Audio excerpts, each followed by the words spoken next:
மிதன ராசியை முறையற்ற காமம் ஏற்படக்கூடிய அமைப்பு. எப்படி சார்? புதிதாக வரக்கூடிய ஏதாவது ஒரு ஆஃபர், அது ஆப்பில் வரும், அப்புறம் அதுவே ஆப்பாக வந்து நிற்கும். ஆப்பிள் வந்து ஆப்பு வைக்கும்.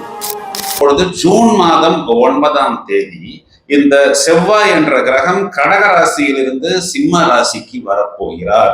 அப்போ சிம்ம ராசிக்கு இந்த செவ்வாய் பயிற்சி என்பது பல ஜோதிட ஆர்வலர்களால் ரொம்பவும் எதிர்பார்ப்புக்குண்டான ஒரு பயிற்சியாக இருக்கிறது. இதன் காரணம் என்னன்னு நம்ம பார்த்தோம்னா, செவ்வாய் என்ற கிரகம் கேது என்ற ஒரு கிரகத்துடன் இணைய இருக்கிறது.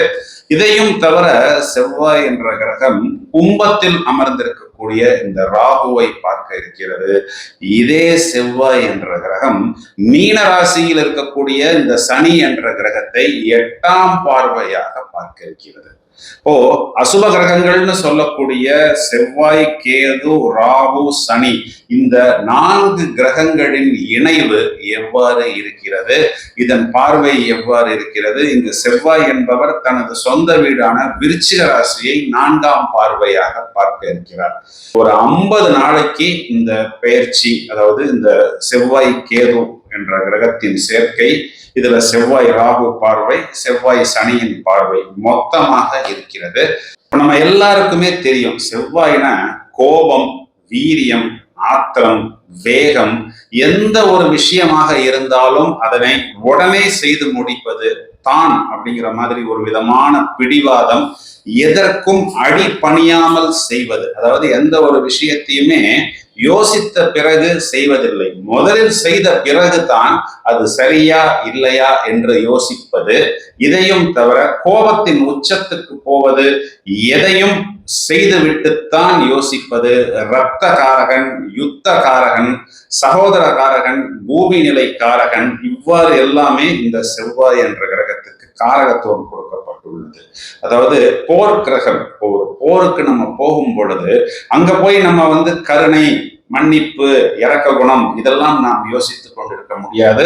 ஒரு போர் வீரன் போர் செய்யும் பொழுது தனது நலனுக்காக அவர் செய்வதில்லை, தனது நாட்டுக்காக, தனது மொழிக்காக, தனது இனத்துக்காக, தன்னை நம்பி இருக்கக்கூடிய நபர்களுக்காக எதை வேண்டுமானாலும் தியாகம் செய்யக்கூடிய ஒரு வேகத்துடன், ஒரு பராக்கிரமத்துடன் செயல்படுவதுதான் இந்த செவ்வாய் என்ற கிரகத்தின் காரகத்துவம்.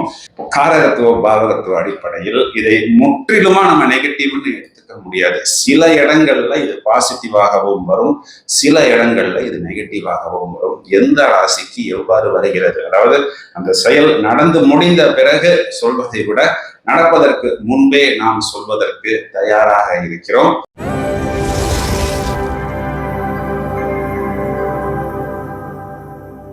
மிதன ராசியை எடுத்துக்கொள்வோம். இப்போ மிதனத்துக்கு எப்படி பார்க்கணும் அப்படின்னா, 3ஆம் இடம் அப்படிங்கிறது தைரியம், வீரியம், வேகம், பராக்கிரமம், ஆற்றல். அவன் ரொம்ப டஃப்டா அப்படின்லாம் சொல்றான் பார்த்தீங்களா, அவன் ரொம்ப ரஃப் கொடுக்குறான்டா அப்படின்லாம் சொல்றான் பார்த்தீங்களா.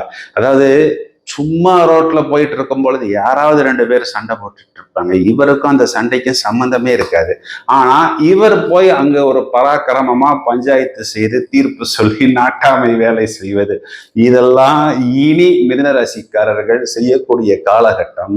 இதுல ஒரு பிளஸ் பாயிண்ட் என்ன அப்படின்னா, இதுல வந்து அவர்கள் வேகமாக இல்லாமல் விவேகமாக செயல்படுவார்கள். அது வந்து ஒரு பிளஸ். அந்த வழக்கமான வீரம், பராக்கிரமம் அப்படிங்கிறது கொஞ்சம் இவர்களிடம் குறையும். 2 ஆங்கிள் எடுத்துக்கணும். 3ஆம் இடம்ங்கிற உபஜயஸ்தானத்தில் அசுப கிரகங்கள் நல்லதுதான் செய்யும். இப்போ மிதனத்துக்கு செவ்வாய் லாபாதிபதியா வராரு இல்லையா, இப்போ லாபாதிபதி சுருங்குது, அப்போ லாபம் சுருங்கும்.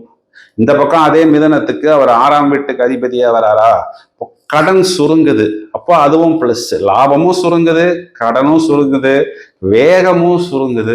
சரி, இது எல்லாமே ஒரு விதத்துல பிளஸ்ன்னு எடுத்துக்கலாம். சில நேரத்துல சின்ன சின்ன த்ரோட் ப்ராப்ளம், த்ரோட் இன்ஃபெக்ஷன் வரும், அதை மட்டும் கவனமா பார்த்துக்கணும். சகோதரர்களுடன் பேச்சுவார்த்தை, சொத்துக்களை பிரிக்கிறோம், பங்காளிகளுடன் பேச்சுவார்த்தை, பூர்வீக சொத்துக்களை பிரிக்கிறோம், இதிலெல்லாம் கொஞ்சம் கவனமாக இருந்து கொள்ளுங்கள். இல்லைன்னா இதெல்லாம் ஜூலை எண்டுக்கு அப்புறம் நம்ம பார்த்துக்கலாம்னு சொல்லிடுங்க. முறையற்ற காமம் ஏற்படக்கூடிய அமைப்பு எப்படி சார்? 3ஆம் இடம்ங்கிறது காமஸ்தானம் தானே. அதாவது உங்களுக்கு 3, 7, 11 அப்படிங்கிறதே காம திரிகோணத்தில் வரக்கூடிய அமைப்பு. அதனால் புதிதாக வரக்கூடிய ஏதாவது ஒரு ஆஃபர், அது ஆப்பில் வரும், அப்புறம் அதுவே ஆப்பாக நிற்கும். ஆப்பிள் ஆப்பு வைக்கும். இதெல்லாம் கொஞ்சம் கவனமாக பார்த்து கொள்ளுங்கள்.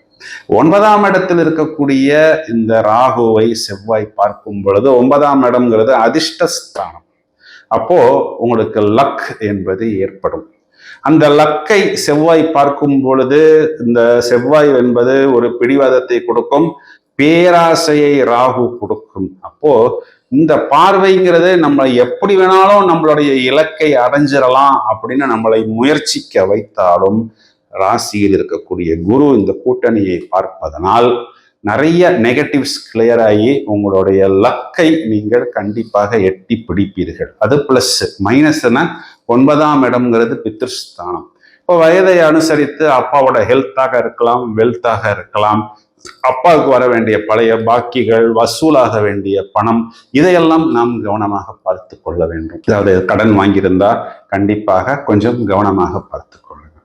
இது இன்னொரு ஆங்கிள் பார்த்தோம்னா 10ஆம் இடம்ங்கிறது தொழில் ஸ்தானம். தொழில் ஸ்தானத்துல இருக்கக்கூடிய சனியை செவ்வாய் பார்க்கிறார். இவர் என்ன பண்ண போறாருன்னா, மிதுன ராசிக்கு செவ்வாய் என்பவர் 6ஆம் வீட்டுக்கு அதிபதி. 6ங்கிறது உங்களுடைய காம்படிட்டர், போட்டியாளர். உங்களை எதிரி என்று யார் நினைக்கிறாரோ அவர் போய் உங்கள்கிட்ட வேலை பார்க்கக்கூடிய நபரை பார்த்தோ இல்லை போன்லயோ ஏதோ ஒரு விஷயத்தில் பேசுவார்.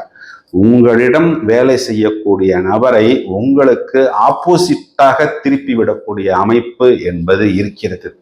இதை மட்டும் நீங்கள் கவனமாக பார்த்து கொண்டால் போரும். இதை இன்னொரு ஆங்கிள் பார்த்தோம் அப்படின்னா, உங்களுக்கு லாபாதிபதி உங்களுடைய பாக்யாதிபதியை ஜீவனத்தில் பார்க்கிறார். அப்போ கொஞ்சம் கூடுதலாக நீங்கள் ஒர்க் பண்ணினா கண்டிப்பாக வழக்கத்தை விட கூடுதலான லாபம் என்பதை நீங்கள் அடைய முடியும். ஸோ 3 ஆங்கிள்லையும் பார்த்துட்டோம். இந்த கூட்டணி என்பது மிதுன ராசிக்கு அனுகூலமான பலனாகத்தான் இருக்கிறது. ஸோ இப்போ நம்ம செவ்வாய் கேது, செவ்வாய் ராகு, செவ்வாய் சனி, இந்த 4 அசுப கிரகங்களின் கூட்டணியை பார்த்து விட்டோம். இதையும் தவிர ஏதாவது ஒன்று இருக்கா அப்படின்னா இன்னும் இருக்கு. என்னவென்றால், அடுத்து இதே செவ்வாய் கன்னி ராசிக்கு வரும் பொழுது நேருக்கு நேர் ஒரு பக்கம் சனி, ஒரு பக்கம் செவ்வாய், சமசப்தம பார்வை, 7வது பார்வையாக 2 கிரகங்களும் ஒருவரை ஒருவர் பார்க்க போகிறார். அப்போ என்னென்ன சரவெடி வெடிக்க போகுது, என்னென்ன பிரச்சனைகள், என்னென்ன பிளஸ் பாயிண்ட்ஸ் என்பதை இதே போன்று இன்னொரு பதிவில் நாங்கள் கொடுப்பதற்கு தயாராக உள்ளோம். கோச்சாரத்தில் இது போன்ற பலன்களை தெரிந்து கொள்வதற்கு நீங்கள் you have to remain subscribed to our channel. Stay tuned. நிறைய நல்ல பதிவுகள் தயாராகி கொண்டிருக்கிறது. தொடர்ந்து இணைப்பில் இருங்கள். வாழ்த்துக்கள். நன்றி.